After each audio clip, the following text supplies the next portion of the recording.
Allez, je vais vous emmener maintenant à la rencontre d'un passionné, un passionné du 7e art.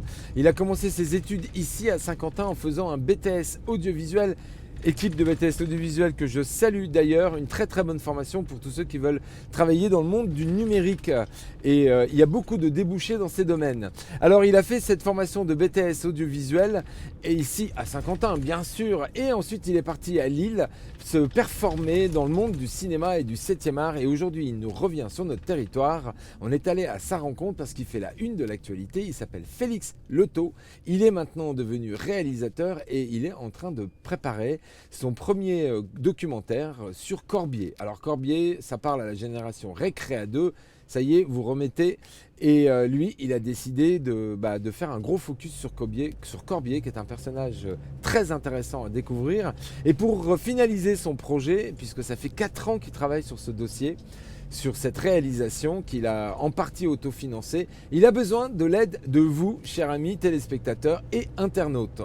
Et pour ça, forcément, quand on parle de financement, on parle aujourd'hui de système de financement via Internet et de contribution des internautes. Il a fait appel et il fait appel à vous pour l'aider à financer et à finaliser son documentaire sur le site touscoprod.com. En attendant, nous on est allé à sa rencontre pour voir ses motivations et prendre un petit peu la tendance de ce que Félix Leto est en train de nous préparer ici. Regardez.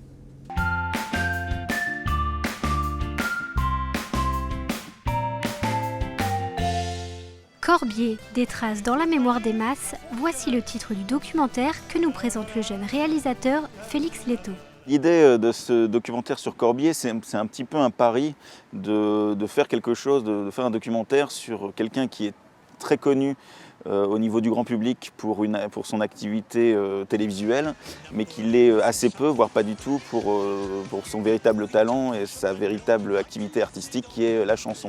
En 2010, je tombe sur un concert de Dorothée à Bercy, un concert événement qui s'était fait donc en décembre 2010, je crois, si je dis pas de bêtises, où ils avaient un peu rameuté tous les anciens du club Dorothée, tout ce qui était dans la constellation Dorothée, on va dire, donc tous les chanteurs qui faisaient partie de toute cette équipe-là. Et bien sûr, Corbier arrive sur scène à un moment. Il chante bien sûr son tube de l'époque, Le nez de Dorothée. Et puis il se met à la fin de cette chanson d'entamer une autre chanson, une deuxième chanson. Là, les musiciens s'en vont, il se retrouve tout seul avec sa guitare face à Bercy. Et là, il commence une chanson de son nouveau répertoire. Guitare-voix, comme ça, face à Bercy, face à une foule comme Bercy, je me dis, c'est quand même assez osé, je ne sais pas s'il va s'en sortir. Et finalement, la chanson, j'ai constaté qu'elle était vraiment très bien. Et je me suis dit, il est vraiment intéressant et c'est dommage qu'on ne le connaisse pas plus, quoi. Et puis voilà, les choses ont fait que je me suis un peu intéressé, j'ai été voir ce qu'il faisait comme concert, etc. Et il passait pas très loin de chez moi, pas très loin de Lille, à Lens pour être précis.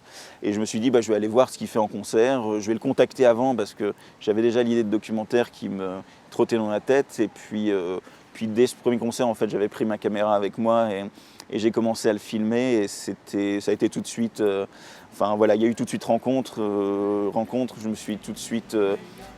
amusé à le filmer et j'ai constaté qu'il méritait vraiment qu'on lui consacre un documentaire. Le but du documentaire, c'est vraiment de brosser l'intégralité de sa vie et de brosser l'intégralité de son personnage. C'est-à-dire que j'ai pris le parti de commencer l'histoire dès le début, c'est-à-dire dès sa naissance, quasiment dès son enfance. Donc voilà, je lui fais parler un peu de tout ça, de quelle enfance il a eu, quelle était cette situation familiale, sociale, etc. Pour commencer au moment où il a commencé à prendre sa guitare avec son frère, où ils avaient monté un duo à deux.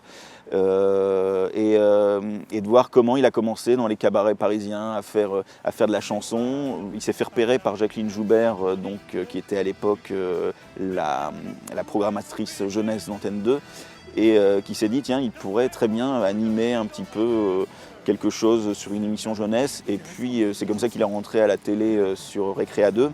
Et puis après, il a arrêté. Et là, ça a été plus compliqué parce que quand on arrête la télé, qu'on a une étiquette, eh ben, c'est difficile de s'en défaire. Donc il a eu une période assez difficile, ça aussi je lui en fais parler beaucoup.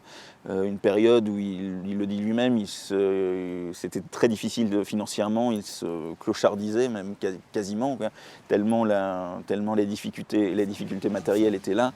Et puis petit à petit, il a eu le courage de reprendre sa guitare et de réécrire des chansons. Mon intention, c'était de rester un peu indépendant pour faire ce film, justement pour les raisons, pour pas tomber dans un schéma qu'est-il devenu et parler juste du Corbier du Club Dorothée. Je voulais rester totalement indépendant et pas commencer à produire en partenariat avec des chaînes. Et j'ai voulu vraiment prendre le temps de bien le connaître pour pas passer à côté de mon sujet. En tout cas, toute cette post-production, ce qui se fait après le tournage, demande du temps et de l'argent, et plutôt que d'aller voir un producteur encore une fois pour investir, je préfère rester indépendant et générer en fait une communauté autour du film. Et cette communauté, ce serait le public en fait qui deviendrait producteur du film, et ça, c'est vraiment en fonction des moyens des gens. C'est-à-dire que dès 10 €, on peut devenir coproducteur du film et avoir son nom au générique et rentrer dans cette aventure. Donc c'est vraiment intéressant, grâce à ce financement participatif sur Tous-Coprod, de devenir producteur du film à son échelle, à l'échelle à laquelle on veut s'investir. Alors si des Saint-Quentinois sont intéressés pour devenir producteur du film, c'est assez simple, c'est un peu comme tout le monde en fait.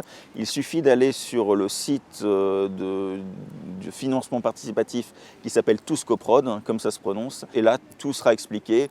Vous verrez le teaser entier, donc la bande-annonce entière du film, où on a un petit aperçu de la façon dont je vais faire les choses, dans la façon dont je vais raconter l'histoire.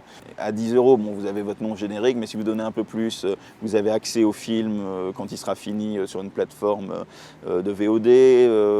Encore un peu plus, vous aurez le DVD, etc. etc. Invitation à l'avant-première, rencontre avec l'équipe, rencontre avec Corbier, etc. Enfin, il y a des contreparties en fonction de ce que vous donnez. Et tout ça, c'est très bien expliqué. Et puis après, vous pouvez directement participer sur le site, donc Tous-Coprod /Corbier. Et ma vie, c'est pas du nougat.